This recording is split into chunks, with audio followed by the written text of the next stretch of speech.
Hello, everybody, and welcome to another Adventures in Truth live cast. My name is Jim Case. I'm the host of the show, and I am excited that you're here. And for all of you out there listening and watching, thank you for being here today. I appreciate you. If you're watching us on Facebook or on YouTube or wherever you're at on E360 TV, wherever you can, like and subscribe and let people know we're here. But you can watch us live all over the place as we go into the show today. So our show today, I'm excited to welcome to the show Joshua T Berglan, who, if you don't know, is a pretty awesome human being, and I'll tell you more about him in a minute. But we are doing a show called From the Heart today, and this is a little new in that we are not, other than the topic of From the Heart, we're going to see where this goes as we evolve the show today. And I think both of us are excited about this and to have a conversation, and we've never actually had a conversation like this before. So I'm excited that Josh is here and that we're going to have this conversation. And we'll be right back right after this to talk more about that.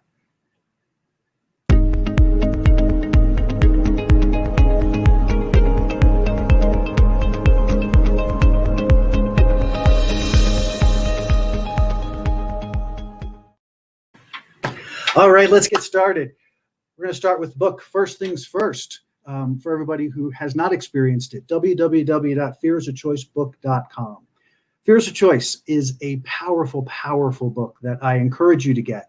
It's on Barnes & Noble and Amazon and IndieBound and the other one that I can never remember, where you look at it on the computer. That's so funny that I can, a Kindle, that I can never, that word never comes to my brain. But what this book does, what this is about, and why I'm excited about this and sharing this with you is that this is all about changing your relationship with fear. The book talks how we start from the beginning and how fear is sort of entrained into our experience from from the beginning. And that experience of fear, we pick up that mantle when we become conscious enough of it, and we begin to carry it into our life experience. And so why I wrote this book is that I wanted to reach as many people as I could about changing this relationship with fear. Because when we live in a fear-based experience, when we live from that place, we kind of dumb down our experience. We dumb down our light, as it were. And I kind of always like to use this analogy of looking through an eyeglass here, or a monocle, something that restricts your vision or restricts it and keeps you from seeing all the possibility and potential that exists for you out there. So this book is going to help you to migrate through that experience and to learn and to see how you've used fear on yourself, how you tend to adopt and hold on to those things that keep you in a fear-based consciousness instead of an opportunity-based experience. And once you reach that place of surrendering that fear and come into that opportunity-based experience, there's an alignment process that happens when you tap into that greatest part of yourself, when you align with the greatest part of who you are. And that's what this book is all about. So I encourage you to check it out, www.fearisachoicebook.com. You can get that via the website. There are links there. There's videos there. There's testimonials there. Check it out. I'm sure that you will find it very impactful and very useful. And we'll be right back again.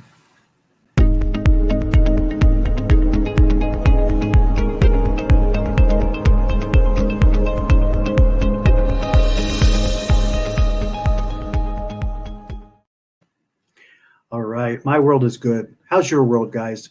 This is a movement that I started this year in 2021. And the purpose of this movement is really simple.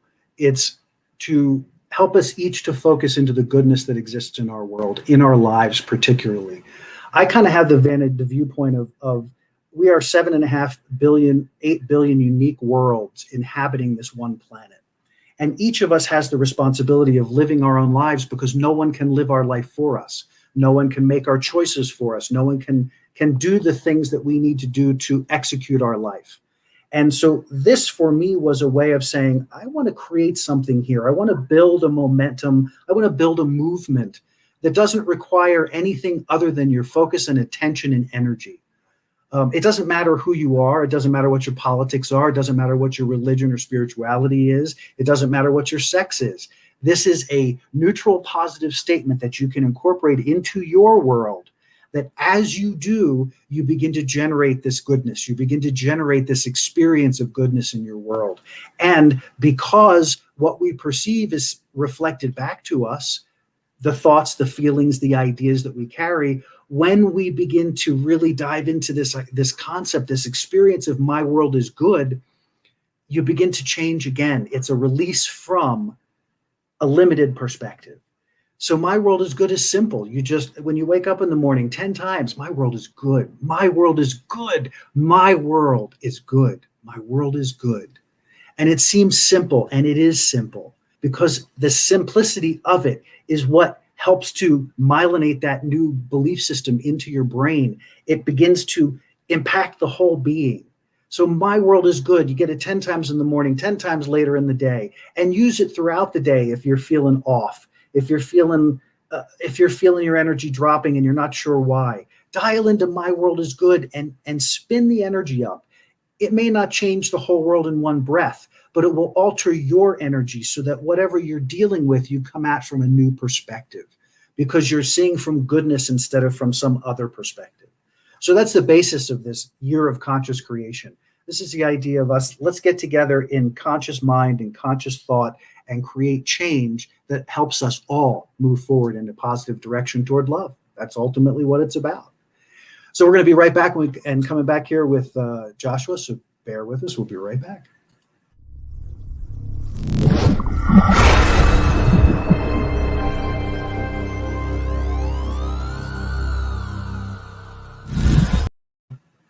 All right, real quick, before we bring Joshua in, I want to tell you a little bit about him. Joshua is the chairman and founder of the Live Mono Worldwide Foundation and Multimedia Broadcast Network. He's a TV and film producer and the host of Gratitude Unfiltered. Joshua, working with his wife, Jessica Linn, are passionate about elevating the voices of the voiceless.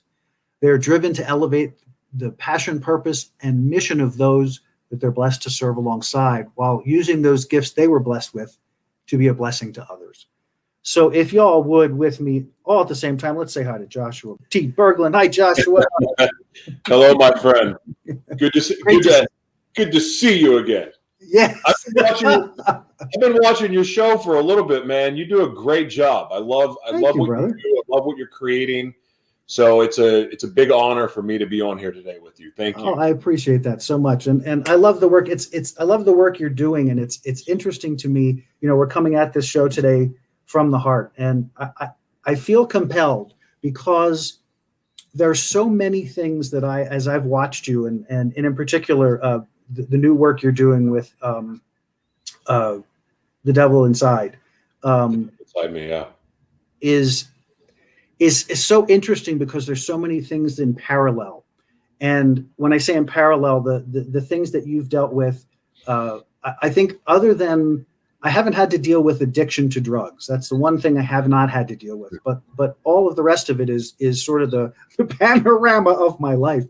And it's just awesome for me. I so get into other people's experiences and seeing how we evolve over time. You know, that where we started from and where we come to, and the energy that we carry with us in those experiences. And then here we are in this place called E360 TV, in this world where we do these shows, and we have a different focus to the message. But I think ultimately the message is the same. It's all to get to love. It's all to connect to God. It's all to build this relationship, and to have that relationship carry our lives forward because we are so deeply immersed in that connection and into that alignment. So I wanted to acknowledge that only because I just think it's cool. And I think it's cool to be here now to talk about it together, or whatever we end up talking about, but that we can share our perspectives of these things, and we can really embrace them because they're ultimately leading to the same destination, which I think is kind of fascinating. Yeah, that's, it's amazing to me how I'm a follower of Christ. It's something I don't hide. I consider myself a shock jock evangelist. And if you've heard any of my messages, they're a bit shocking. But the thing is that for me, what happened? Oh, nothing. I just. Oh, sorry. No, I thought the TV crapped out or whatever. But for me, it was Jesus. I tried all of these other ways, but what I've learned about Jesus in my walk that's a little bit different than what most people would think is that the Jesus I know is closer to the spiritual but not religious people than it is the Christian religious people. And I'm not in that box. In fact, I mean, even though I belong to a church, I love my church. I love the ministry I have in Oklahoma, the ministry that we have, but the church I go to here in Minneapolis, I love it. Mm-hmm. But the church, the way that I see the church, and I actually broke it, but I actually broke the glass on it. But my wife and I are all about church redefined. And the whole point of that is the church is a box, and it's a building that no one wants to walk into. Yeah. And people have been hurt by the church. I'm hurt by the church freaking every weekend. Like, sometimes even during the week.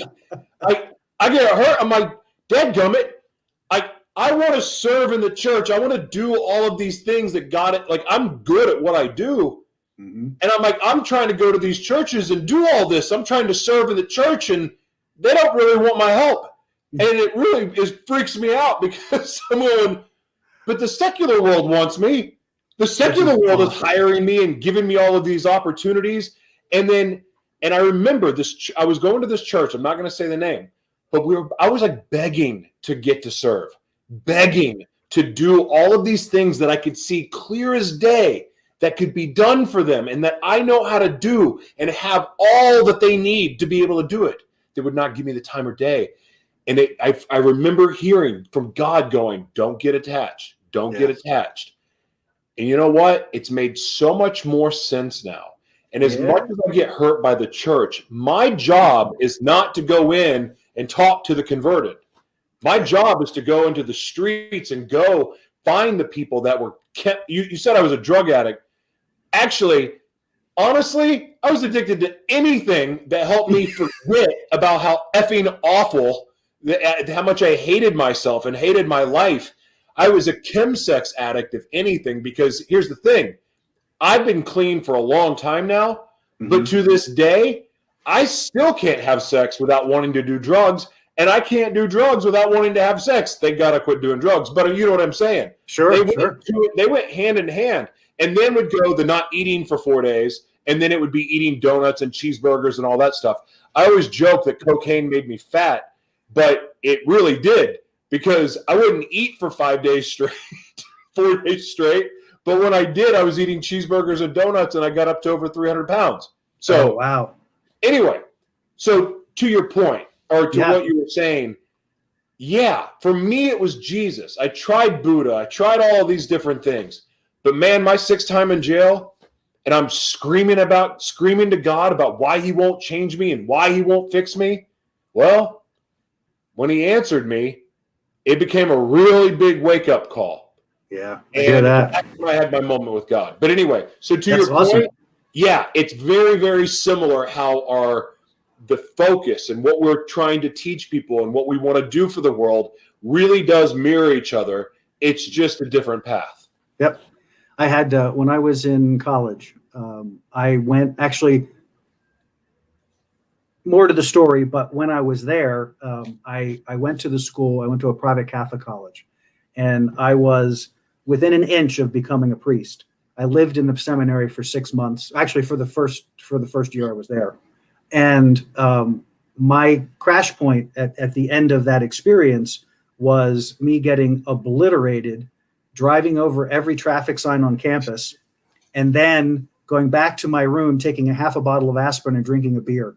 In hopes that this horrid experience would end, which was the horrid experience of my conflict with, here I was in a seminary feeling this incredible connection, which I've always felt. It wasn't new. It was just not where do I express this? And being in an environment that didn't serve it, being in an environment that did not serve the calling. And I said, wait a second. What am I doing here? And so I had to, that crash and burn was my way of severing the belief that it had to be the church instead of being the relationship. Yes. And so that's where it took me, to the relationship. And so that's where it's been. Yeah. And it's a personal relationship. I want to talk about this. So good. So hold it, because we got to take a segment break.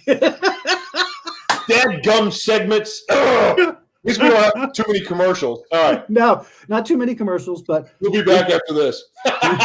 We'll be right back. We're going to go into a moment. We're going to do a moment of focus, because I love to have everybody who's watching us dialing into the field that we are creating right now. And I have a feeling that over the course of the next 40 minutes or so, we're going to get so into the love field that I want everybody there with us. And so that's, I like to take a few minutes to focus us all on doing that. So if you don't mind, it'll just be a couple minutes. We'll be on the other side. Man. We'll be right back. I'm going to put you in the green room and be right back. All right, guys, here we go. We're going to take this moment to focus. So you guys know, those of that watch regularly, this is a portion of the show that I like to do to bring us all together in the same field of energy, as what I like to call it. This is the same space. So Joshua and I are going to be talking about a lot of things. And as you are intending with us, my desire is that you get your questions answered. You have your thoughts addressed. You can be a part of this conversation, even though we're not face-to-face talking to each other. So I'd like you to start with inhaling through the nose and exhaling from the mouth. I'm going to do this a little differently today than I usually do. But inhaling through the nose and exhaling from the mouth. Breath is the cornerstone for me. Breath is the foundation for me of how I keep my own space in alignment, how I keep my relationship, as we were just talking about, how I keep that relationship solid. Breath is in all aspects is life force. It's prana. It's chi. It's the energy that animates this physical being that we are walking through this world in. And so the more that you can work with your breath, the more that you can manage your breath, and the more that it becomes a conscious process instead of an unconscious process, the more power you have to move and change your own energy and your own experience.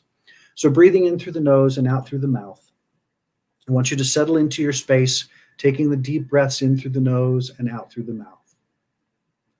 And I want you to close your eyes. And as you settle into this space, I want you to focus into your heart space, right into the center of your chest. I want you to bring all of your awareness there as you're breathing in through the nose and out through the mouth.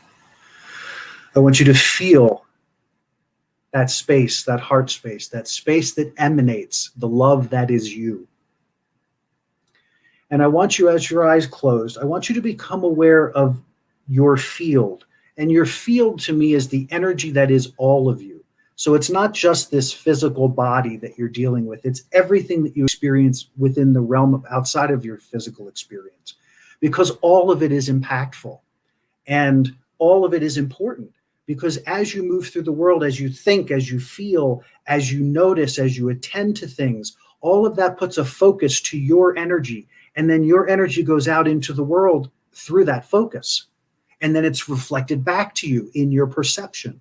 So we want to find a place here where you can get settled into this beautiful heart space. And I want you to notice your field. And now I want you to take that field and I want you to bring it inside. I want you to consciously choose to bring this space into your heart. And the reason I want you to do that is I want you to experience yourself from the inside. And we're going to add one more element to this.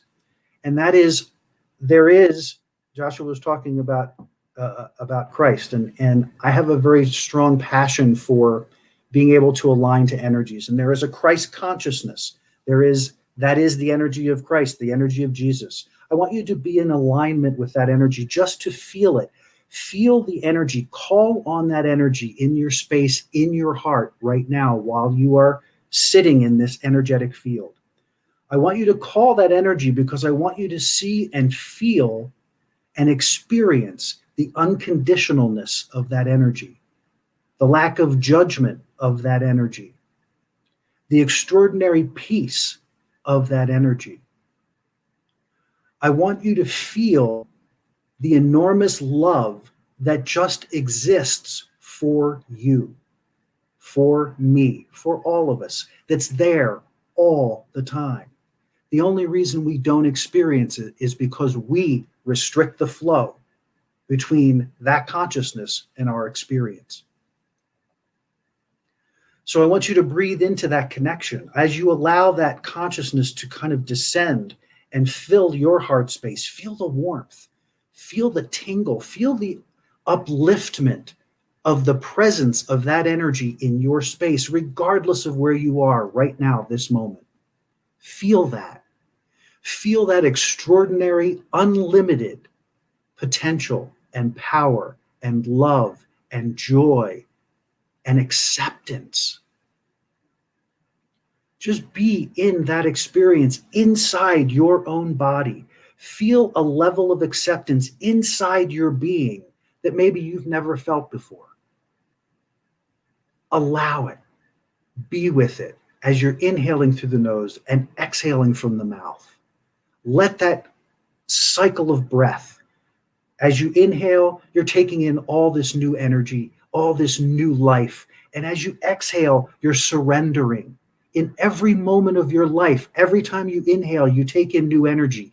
Every time you exhale, you surrender the last moment that you just had. So in the context of this Christ consciousness, feeling this incredible love and acceptance, you are now taking in and releasing. And every moment you have the ability to surrender. And I want you to tap into, as this Christ energy fills, this consciousness fills your body, I want you to become aware of how powerful you are. And what I mean by that is that you are all of it. You are all of it. And that when we hold ourselves in judgment, we hold ourselves in separation from that love. And we don't need to. We simply surrender like we do with our breath. We simply surrender. So let's take a moment. We're going to run through a couple cycles of breath. I want you to take this in and really experience this deeply.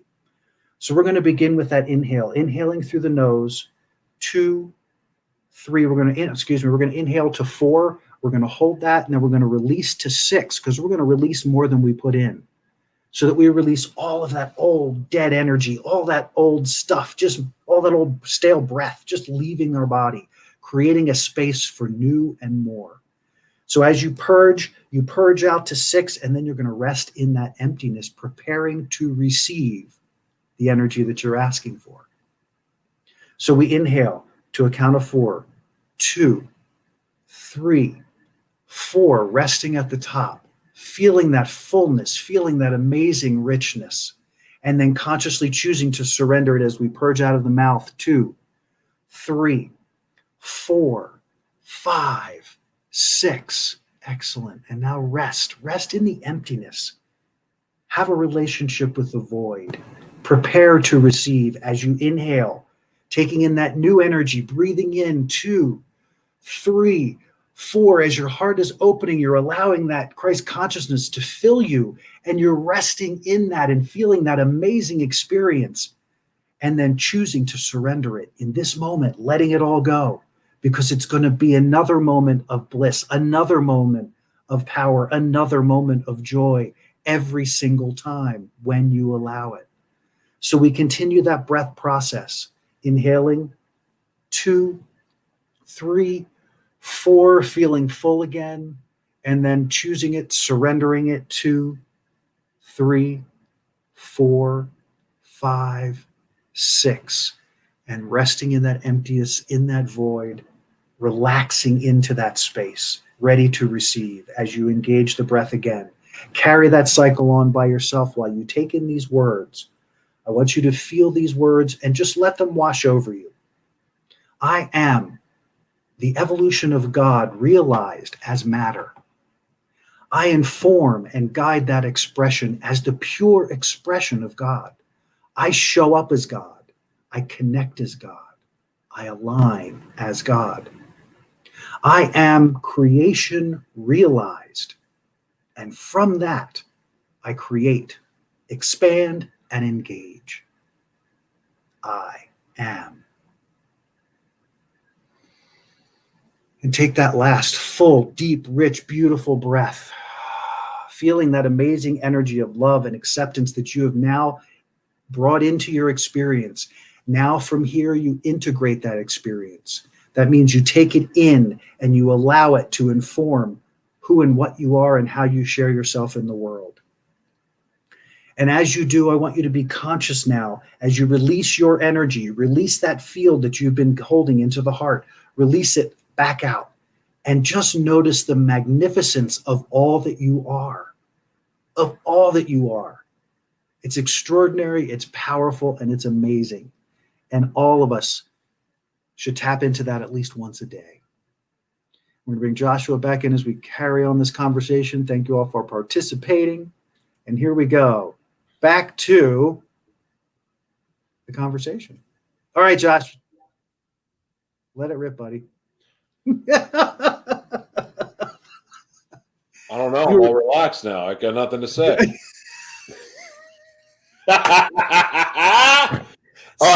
Somehow I doubt that, my friend. Somehow. No, I'm just kidding. I know exactly what I want to say.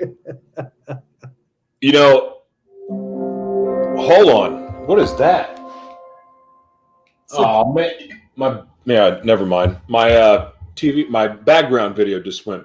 Anyway, so what I was thinking, as you were saying that, I noticed in the intro video, and I've seen your intro video several different times. I saw your partner in the video. Mm-hmm. When you were thinking that you were going to be a priest, I want to ask you something because I'm leading to what I'm going to say. Was the part of the battle with the struggle of going, here I am a priest, supposed to be celibate, and I'm gay, and like, what was the conflict for you with, becoming a priest and also your sexuality? So that was the crux. If this person you call God doesn't accept who I am, then I want nothing to do with that God, because I don't feel unnormal. I don't feel fucked up. I don't feel messed up, and I certainly don't feel like I'm broken. Right. So if your God doesn't think I'm worthy, then I don't need your God. I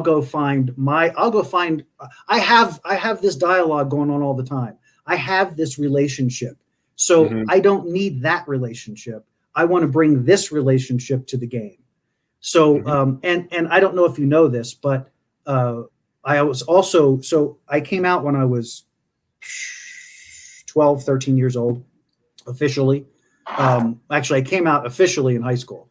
But then when I after I left home at 16, I was married for 24 years to a woman. And had an amazing relationship. And you still do? I still do, yeah. And that was, but that was in a way a sort of strategic choice in my life at that stage, because I came out of the gate like balls to the walls, man. I was, if it moved, I wanted it. Sounds like drugs. Yeah, I didn't need all the drugs necessarily. I was just into it. But anyway, so that was the short answer, long answer to the question. So that was. So the reason I asked is because the biggest struggle I had with the complete surrender of my life and going, all right, God, I'm all in. Because I knew what I was supposed to do when I was 7. Saw it after being molested. Saw it clear as day. This is what you're supposed to do. Every time something traumatic in my life would happen, I would get a vision of what I was going to be doing. And it was supposed to inspire hope in me. It scared the crap out of me at that time in my life. Yeah. But One of the things that I struggled with for most of my life, because I was silenced after being molested by two men. I was silenced after being molested with my babysitter. I was silenced after being abused by my father, because we don't talk about what happens behind closed doors here. Mm-hmm. So one of the biggest wrestling matches I ever had with God, like every time that I would get arrested and it would be public, my name would be in the paper for getting arrested with a hooker or getting in a bar fight or whatever. I would get motivated, like, okay, I know I'm not living the way I'm supposed to. And I would get motivated. And the thing that would always happen every time I would get my life on track, that voice inside that would go, the voice, the part of me that is attracted to men. Mm-hmm. And I battled my sexuality. I didn't know if I was bi, I was trisexual, which was like try anything, including the mattress. If I was like, literally, I had these phases, and each phase that I went through had this completely different, like just a different sexuality completely. I have multiple personality, which is called DID for those that don't know this. It's dissociative identity disorder, and it happens from repeated trauma at an early age. And my trauma, I got a bunch of it at age 7, and then it just kept on going. So the point was this. Every time I'm like, okay, God, I'm ready. I would give in to my desires. But then I would try to cover it up with shame, because then I was like, oh God, what have I done? What have I done? And I had this internal battle nonstop, like, because I would go to church, I would hear that this was bad, I would hear all of these things that I'm going to hell, and I'm like, this is so confusing. And I would research, and I would try to find something that would give me hope, because what I was seeing in the Bible made me feel like I was going to hell, and I hated it. Mm-hmm. It took understanding, and it took a couple years into my walk with Christ to figure this out, that God loves me just the way I am. Mm-hmm. And when I finally wrapped my thick, dumb head around that idea and that concept, he loves me.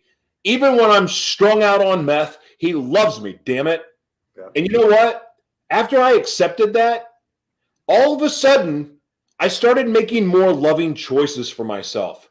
I started not abusing myself. I started not getting mad at myself when I looked at a guy and I was like, yeah, I'd bang him, you know. And here's the other part. I became completely free from having to lie about what was going on with me internally. Yes. And I thank God every single day. I have a wife. I have the most amazing wife, and she is a gift. God moved mountains to bring us together. It made it painfully obvious the gift that she is. She loves each and every one of my altars that I switch. She loves every time one side of me is bisexual, the other side of me is straight, the other one's, you know, who knows what. And like, she loves all of that. Yeah. But you see, she didn't come into my life until I accepted that God loved me, and then started making loving choices for myself. And I quit hurting myself, and I started using good discernment, and I started seeking wisdom and all of those things. And little by little, my heart changed. I started to, I love myself. So now I don't need to go do an 8-ball of meth and have sex with 20 people over the course of 4 days. I don't need to go shoot up to inject meth or coke into my veins. I don't need to do those things. I don't want to do those things. I don't want to eat to make me 300 pounds anymore. Right. And little by little, each decision that was made that was a loving decision, all of a sudden, more and more that I had lost in my wreckage, all the pain that I caused other people, the devil inside me is a true story. And it's effed up. It's gross. It's evil. It's mean. It's nasty. It's triggering. It's awful, but it's true. But it also got you here. It got me here. It got me here, and I'm so grateful for it. Yeah. But I wasn't here if it wasn't for love. And I had to, before I could love me, before I could love anyone else, I had to accept that God loved me the way I was. And then after that, I began to fall in love with myself. And after I fell in love with myself, now my capacity to love others, it just keeps on growing. That's I make loving choices for myself. Isn't that extraordinary? And again, the parallels are fantastic because it's I have different circumstances that brought me to that place, and I came to different conclusions because not different, but conclusions that are aligned with who this is, not with who you have your path, you have your experiences. Nobody else has those. That's right. And that's why when you talk about the acceptance pieces is astronomical, because that was the other question that would come up for me frequently is why would God make me? If that's the way this goes, why would he make me if I was supposed to be you? No. That's a good point. As I go through my own life experience now, I can talk, this show is such a joy to me because I don't have to make things up. I don't have to do deep research. I've had the life experience, as you've had, to share my heart in a way that take it or leave it. You can love what I say, you can hate what I say, and I don't care either way. I want you to have the opportunity to make that choice. Yeah. I want you to say, hey, you don't have to believe me, but taste this. It's not going to kill you, but taste it. We'll see what happens. It took me until really, I think probably this show to get to the place where I could embrace the fact that I am a man of God in my own right. That's who I am.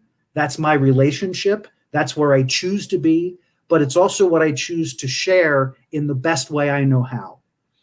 And right now, this is the best way I know how. And if there's another way, then I'll do that. If it's writing a book, well, when I wrote my book, I told my clients for years, my clients were like, Jim, you should write a book. Jim, write a book. I'm like, I don't want to write a book.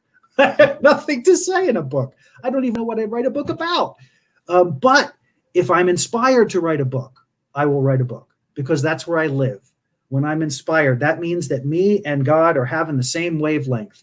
And there I am driving down the road one day from Parker, Arizona, just minding my own business. And there it was. Here's the book. Bam. And you go. I looked at Michael and I said, I think I'm going to write a book. And he went, what? I said, if I was ever inspired, I would follow through. And here I am looking at this book in my brain going, where did this come from? And flash forward to, it took 4 or 5 years to get there, but it got there. Hey, I know about that. I remember the first time I sat down to write, it was the most daunting task. And I was like, I have no ending every time. And it took, and this is 15 years of doing this, because I didn't really set out to completely wreck my life. I mean, literally 15 years ago, I really did try to turn my life around. It just didn't work out. Yes. But anyway, the book thing, it took my wife, honestly, the book that we have. So The Devil Inside Me is a book. It's an audio book and it's short films, and all 3 are different. So that's fantastic. It's not like when you read it and listen to it, it's not the same thing. You watch the short film, it's not the same thing. It's the same story, just told different from a different angle. Sure. And I love that. It was taxing emotionally, and it was tough, and it was hard. But I'm so grateful that if I didn't have my wife, I don't think I would have ever finished. But at the same time, I would have never had an ending I could tell without her. And I'm thankful for that. So there's something to say about waiting on the call, waiting on when you're led to, waiting to know when you get the vision or download. Because when we try to do things on our own, I think a lot of times we do it like we get excited, we see someone else, and we're influenced to do what they're doing. You go to the motivational speaking concert. Oh, I'll teach you to write a book in a weekend. Screw those guys. It's all like, that's not how you write a book. No, like, writing a book so you can throw it on Amazon is not the thing. I'm not going to take your workshop to do it. I want to actually work at it. I don't want to do some half-ass thing. I mean, I'm a co-author with like 30 other people. And it's like, it means I don't even call myself an author because of that. I wrote a chapter. Like, I don't need credit for that. That's not like the people that call themselves an author and they're in a combined book. You're not an author. Write your own book first. because it's tough. To call yourself a writer, that's work. It's a taxing, brutal, strenuous exercise. So anyone who actually writes the book, I cheers you. I don't care if it's about underwater basket weaving. God bless you, because it ain't easy. It's not easy. Truth. It's truth. It took me from that point of inspiration that I shared with you. It was 3 or 4 months before the first sentence came out. And I was beside myself. I was just beside myself. Because I'm like, seriously, you dropped this shit in my head and then nothing? And I went to visit a friend of mine in Mexico who was a prolific writer and a fabulous writer. And I shared with him, I had this amazing inspiration and and he looked at me across the table from breakfast and said, Jim, you just got to do the work. And I went, how dare you say that to me? Because that exact phrase is what I said to every client that I worked with for the previous 10 years. Just do the work and it will come together. And here he is saying, just do the work. And so I started laughing. And literally within the week after that, the day after I got home from that, was the first piece. I woke up with a sentence in my head that says, I want to take you on a journey. And I could feel all of the material behind it. And I was like, oh, and I got in front of the computer and I wrote, I want to take you on a journey 20 pages later. And I went, oh my God, I'm getting goosebumps now just talking about it because it was so extraordinary. We got to take, well, what do you think about the break thing here, Joshua? It's your show, man. I know. I'm looking at all of these fabulous people. Someone who, Jackie is out there and watching us today. And hi, Jackie. She says, where 2 or more are gathered in my spirit, I'm there with you. Yay, Holy Spirit in the house. And your lovely wife, Jessica, is here saying, hey there, and she loves you. She could have been talking to you. I don't know. She could have been. I mean, I love her back. That's all right. It's a good thing. So, yeah, let's take a quick one. We'll do a quick break here, just to shift the energy, and we'll come back for a little bit more From the Heart. We'll be right back.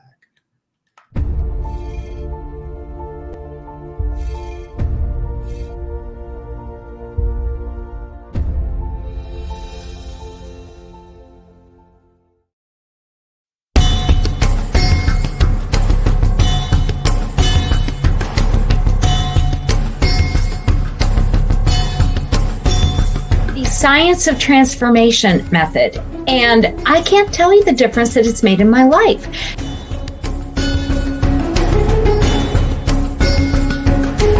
This program is all about you coming into the greatest form of you.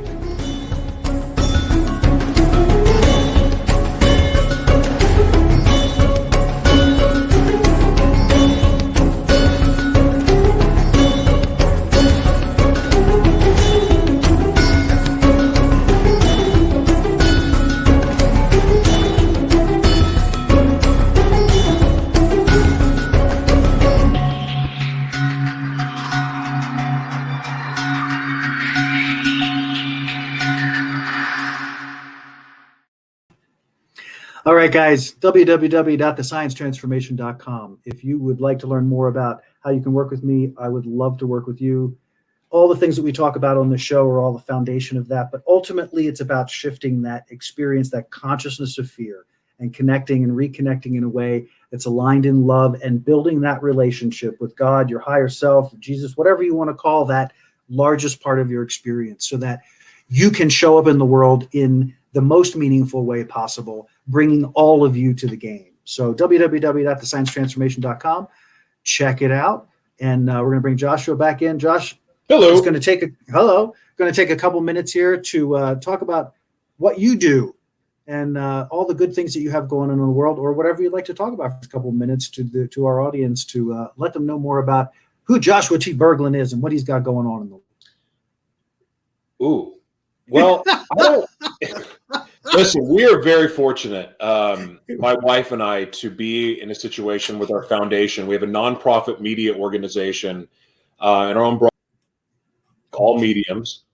And, you know, I'm passionate about getting to do that every day, because with media, it's everything.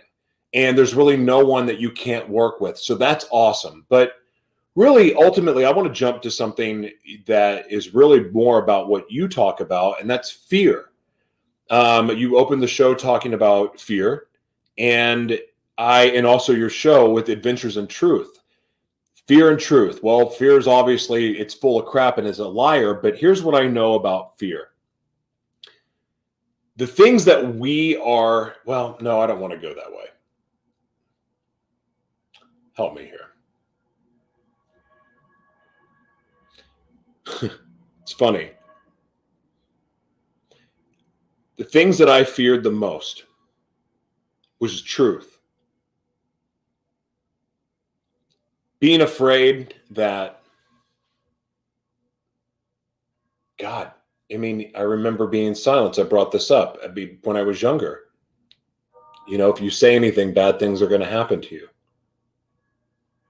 Or don't share what's happening behind closed doors.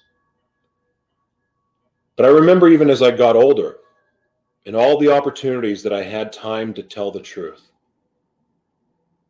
I was scared. I was scared of being judged for the desires that I had, of being scared of sometimes just reality, scared of my own shadow, scared of me, scared to be alone, scared to trust other people. God, all of that was such a lie. It was a lie because what I found out when I learned to tell the truth, and I had to learn because I was a liar, like a real liar, like where you couldn't tell that I was lying. I was a narcissistic liar. I had to learn to tell the truth, but here's what I learned. All the things that I was scared to tell the truth about ended up being the very things that I'm getting to bless the world with now. I don't bless the world that I have HIV. I don't bless the world that I've been in jail 6 times, that I've been homeless and bankrupt twice and lost my twins. I don't like none of that stuff, none of that was like a gift to anyone else, but the freedom that I can speak about my past, the freedom in which I can speak about the things that I've been saved from, delivered from, is such a gift because I don't live in fear of anything. Down here, like literally down here is the courthouse where the George Floyd officers' trials are going on. We've had mobs of people around us. Our city is boarded up and gated up and barbed wired up. They're trying to install fear in everybody. I don't fear that. I don't fear violence. I don't fear any of it because of what I've learned about truth.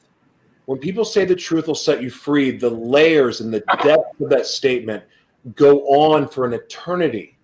And the reason why is this. We take the things that we're hiding, which is a secret, and we release it by telling the truth. Mm-hmm. That means we're trusting God with it. We're trusting God to use it. And here's what I've learned. All of those things that we've tried to hide and keep in the dark that we set free gets to be our blessing and our gift to the world. Part of it, a big part of it. Because there's someone out there that is dying, literally dying, to hear that secret, that thing that you're keeping hidden, because maybe they need to borrow some of your courage to talk about that they're being molested, they're struggling with their sexuality, they don't believe that God loves them, they don't believe that they can ever stop being a junkie. It's all lies. Yeah. The truth is the most healing, loving expression on this planet. So I didn't really have anything there prepared. That was fantastic. And I would like to put an exclamation point on there, if I may. And that is a very simple statement. And that is, we are told, when the telling of the story in the Bible of the crucifixion in particular, the thing that I always remember is, why has God forsaken me? God, why have you forsaken me? The reality is that never happened. The reality is we confuse what men do to each other as God acting in those men. And if you get real technical, it is. But ultimately, it is never a case of being forsaken, except by self, from self, for self. And when, like as you said, that's the most extraordinary thing. I was getting all full, because that's it in a nutshell. The thing that we fear the most is our truth. We're trained to not believe in our truth, and so however long it takes, whether it's 20 years, 40 years, 30 years, whatever, we get to come to a place in some point in our lives where we get to show up in our fullness if we allow it. If we realize that we were never forsaken except to ourselves. And that when we take that relationship back and embrace it, it never went away. We just pulled the veil off. Went, oh, you've been there the whole time? Holy crap, what have I been doing? But that was beautiful, Joshua. Thank you. That was fantastic. I love that. So we have, what do we got? We got about 9 minutes left here or so, that we can, 8 or 9 minutes to, what's next on our heart here? What are we coming from the heart for? I always, there's some basic things that it's on my heart to say, because I don't think people hear it enough. Like, you're not too far gone. Right. Like, it's not too late to make your dreams come true. And like, Ever. I mean, I can give you story after story after story, but my heart are for the people that were the most evil and effed up and, corrupt and angry and rage-filled and abused and beaten and all that, and including the abusers, because they learned it from somewhere. Exactly. You can turn your life around. Like, yeah. You can, in your dreams, like those dreams and visions that you get, that you had as a child, you didn't, like, that's God showing you what's possible for you, yes. And what you were created to do. And it's never too late, unless if you're dead, but it's not too late. And in the fastest way I know to be able to reach your destiny is this. And this is where, I know that we all have a spirit inside of us, and we can call on any spirit that we want. If you want to call on a demon, trust me, I've been demon possessed. You don't want any part of that. No. But you call on, you were talking about Christ consciousness. You can call on the Holy Spirit. And boy, does the Holy Spirit love it when you call for it. Because, yes. Yeah, I mean, he loves that. Only every time. Every time. And here's the thing. Other evil spirits will try to enter you without your permission. And I don't know if any of you have ever been asleep and ever had a demon try to enter you, but it's really freaking messed up. But you have to invite the Holy Spirit to come, because he is a gentleman. That said, I forgot what my point of this was. But this fast track to your dreams coming true, mm-hmm. and seeing your fruit be plentiful, is be obedient to the call. And you all know what I'm talking about. You know that feeling that you get inside of your stomach when you're about to do something that maybe you shouldn't do, but you press on anyway, or you keep on drinking to dumb that thing down, because you can't quieten the spirit in you. Yeah.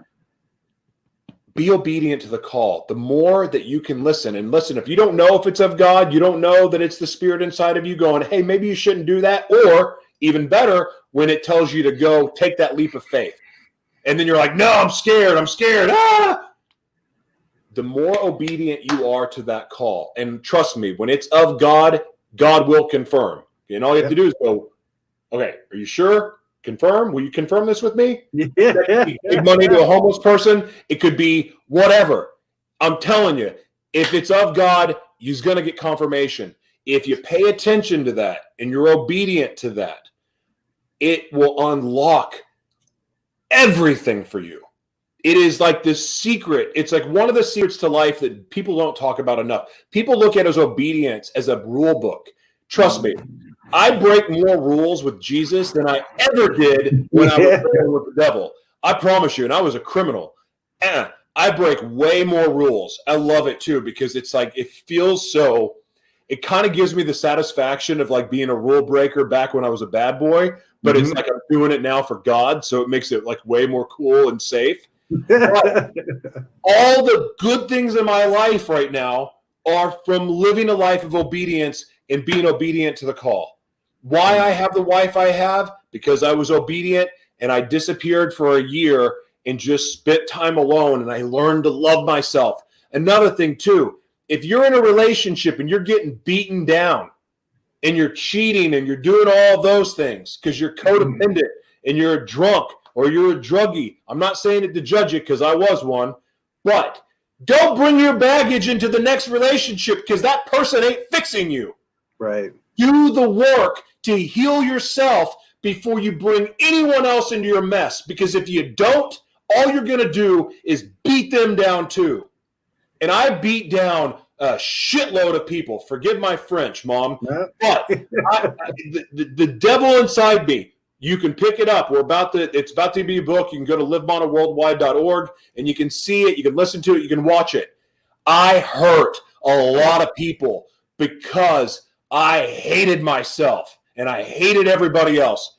All this love stuff, I didn't know who I was because I didn't love me to know who I was.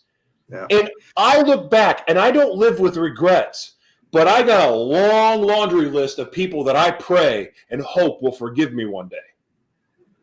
And so beautiful. Don't drag because you're lonely or you're horny or whatever. Don't drag other people into your baggage. It's the worst thing you can do. And I promise you, you two ain't healing each other. It doesn't work that way. It does not. No, I'm very passionate about this subject. You are, and it's wonderful. From my perspective, I call that. Well, I love for the first time, actually, I love the use of the way you used obedience, because it's obedience to the inspiration. It's obedience to that experience. And I call it energy up and energy down to keep it simple. But that's a trained experience, guys. So that inspirational experience is a trained experience, meaning you have to practice it. You have to be in a space of receptivity. You have to be there to hear it, to be aware of it. And then follow through with it and trust, because trust and faith are the two pieces that go beyond that. But we could spend another hour talking about that, which we don't have at this moment. So, but Joshua, I gotta say, this has been a fabulous conversation. I am super happy that you came on and we got to spend an hour talking from the heart. I feel this was an amazing conversation and a powerful one, which I'd hoped it would be. And I'm going to give you the last 30 seconds to say whatever you would like to the group from your heart for this lovely Friday afternoon, other than find your joy. Yeah, you find your joy by using your gifts to be a blessing to other people. Yeah. Your gifts, your bad day is not even really about you. I just did. Life is not about you. My last show was called "It's Not About Me." Why? I'm not making it about me, because that very thing is recognizing that all of the things that have happened, many of them had nothing to do with you. They were individuals acting out their own damage on you, which had nothing to do with you. You just got to be the ramification of that effect. Now, that's the place what you talk about. The challenge is that stuff sticks. And so you gotta be able to peel it off. And you do that through reattaching, realigning to that, opening up the channel to the joy and the love that is there for you to heal that. And baby steps, left foot, right foot, y'all. Left foot, right foot. That's how it works. It's one day at a time. Literally, sometimes it's hour at a time. Yeah, sometimes it's a minute at a time. The surrender people say is a daily practice, man. I used to have in my phone every hour, like to remind me to surrender, just trust. So anyway, but listen, I'm grateful for the opportunity, man. Yeah, you're an amazing man, Joshua. I love the energy you bring. I love the message you bring, and to everybody out there, especially those of you who came on the boards and shared your thoughts with us and said hi. We appreciate you very much. I'm sorry, Josh, was one other thing you wanted to say? No, I was just going to wish everybody a blessed weekend and say thank you for having me here, and I enjoyed it, man. You do a great job. You're fun to watch, and we've talked more. Really, we started talking over the last few weeks, and I've really enjoyed it. And you're just a good dude, man. And I'm grateful that you are on this planet doing what you do. And back at you. Thank you for taking the time on a Friday afternoon to hang out with me and have this wonderful conversation. Until next time, everybody, thank you for being a part of Adventures in Truth Livecast. We'll see you again very soon. Have an amazing, amazing weekend. God bless everyone. We hope you enjoyed this episode of Adventures in Truth Livecast. Please like, subscribe, and share. If you'd like to learn more about Jim's book, Fear is a Choice, Unraveling the Illusion of Our Separation from Love, check it out at www.fearisachoicebook.com. Also check out Moments of Truth, a new offering from Adventures in Truth. If you'd like to work with Jim, check out www.thesciencetransformation.com to book a session. Tune in live every Wednesday at 9 a.m. Mountain Standard Time and every Friday, 5 p.m. Mountain Standard Time. Or look for our new releases and podcasts every Monday. Until next time, be well, and we'll see you again on Adventures in Truth Livecast.